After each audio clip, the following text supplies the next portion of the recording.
Mga kasama, ang Bureau of Fire Protection naman sa Region 11, Region 12, naka-code red alert na ang National Housing Authority.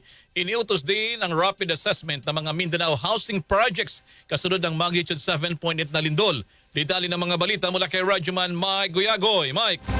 RMN Live Report! Inilagay na sa code red alert ang Bureau of Fire Protection o BFP sa Regions 11 at 12. Kasunod dito ng magnitude 7.8 na lindol na tumama sa Southern Mindanao bandang alas 7:27 ng umaga ngayong Lunes. Talukuyang nagsasagawa ng rapid damage assessment ng BFP para maipadala mga collapsed structure search and rescue teams sa apektadong lugar. Patuloy naman ang search and rescue operations sa Save Mo at Sipavi Warehouse sa may barangay Kalumpang, General Santos City. Nagpahig na din ang pakikiramay at panalangin ng BFP para sa maapektado ng malakas na lindol. Samantala, nagsasagawa naman ng site inspection ng National Housing Authority sa mga project sites nito sa mga lugar na naapektuhan ng malakas na lindol.